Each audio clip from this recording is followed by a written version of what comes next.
Police আইনগতভাবে কখন করতে পারে? 1 নম্বর, যদি ম্যাজিস্ট্রেটের কাছ থেকে পারমিশন নিতে হবে তাকে, যদি কোনো একটা অ্যাসেম্বলিকে ডিসপার্স করার জন্য সেটি করতে হয়, কিন্তু সেরকম কোনো আদেশ আমরা দেখতে পাইনি।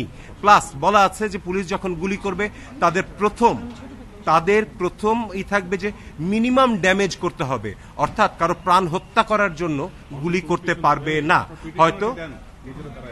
হয়তো শুধুমাত্র দেখা যাবে যে কাউকে ইনজুর করার জন্য বা ভয় দেখানোর জন্য মারতে পারে, প্রাণ নেওয়ার জন্য প্রথমেই কেউ গুলি করতে পারবে না।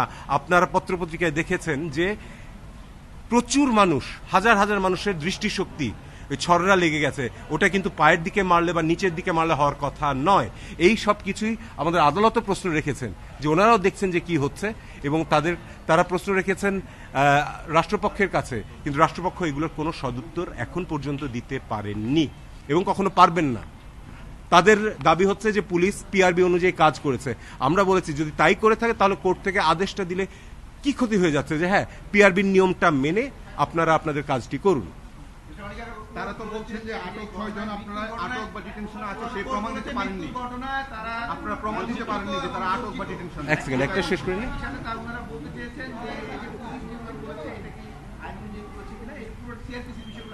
হ্যাঁ, এবং এখানে যেটা হয়েছে পিআরবিতে বলা আছে যে কোন কোন ক্ষেত্রে পুলিশ এটা করতে পারে, এবং আমাদের আদালত আজকে তাদের আক্ষেপ এবং দুঃখ ক্ষোভ প্রকাশ করেছেন যে এত যে প্রাণ ঝরে গেছে সেটির ব্যাপারে। আমাদেরকে বিভিন্ন প্রশ্ন জিজ্ঞেস করেছেন যে সিআরপিসি অনুযায়ী, পেনাল কোড অনুযায়ী কোন কোন অফেন্সের সময় গুলি করতে পারে। আমরা সবকটাই দেখিয়েছি যে এই ক্ষেত্রে এগুলোর কোনোটাই অ্যাপ্লিকেবল ছিল না। একজন দাগী আসামি যে পালিয়ে গিয়েছে তাকে ধরার জন্য পুলিশ গুলি করতে পারে, যদি কারো বাড়িতে ডাকাতি চলছে এই অবস্থায় যায় তাহলে গুলি করতে পারে, যদি কোথাও চুরি করছে আগুন দিচ্ছে সেটাতে গুলি করতে পারে। আমরা দেখেছি যে বিটিভির আগুনের সময়, মেট্রোর আগুনের সময়, অথবা এলিভেটেড এক্সপ্রেসওয়ে আগুনের সময় সেখানে কোনো গুলির ঘটনা ঘটেনি। গুলিগুলো চলেছে শুধুমাত্র যখন ছাত্ররা বা আন্দোলনকারীরা যখন মিছিল করছিল। এবং আমাদের এই মামলাটি কিন্তু শুধুমাত্র আন্দোলনকারীদের জন্য নয়, যত কটি মৃত্যু হয়েছে সেগুলোকেও সবকটাকে আমরা বলছি যে এগুলোর কোনোটাই ঠিক মতন হয়নি, এগুলোর কোনোটারই কোনো আইনগত ভিত্তি নেই এইসব মৃত্যুর, সেগুলোকে থামানোর জন্য।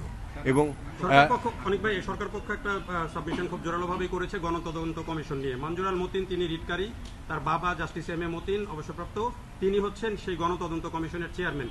এটি কনফ্লিক্ট অফ ইন্টারেস্ট, এবং এই পয়েন্টে তারা বলেছেন যে এই রিটটি কোনোভাবে মেনটেনেবল। আমার যতদূর জানা মঞ্জুর আল মতিন সাহেব যিনি পিটিশনার আমার সাথেই রয়েছেন, তিনি একজন সম্পূর্ণ অ্যাডাল্ট এবং তার নিজের ক্ষমতা, নিজের বুদ্ধিমত্তা সবকিছু রয়েছে।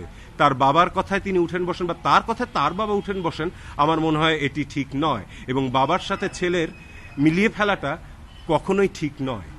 তার নিজের বিবেক বুদ্ধি দিয়ে তিনি কাজ করছেন, তার বাবা তার নিজের বিবেক বুদ্ধি দিয়ে কাজ করছেন, এখানে কোনো কনফ্লিক্ট অফ ইন্টারেস্ট নেই।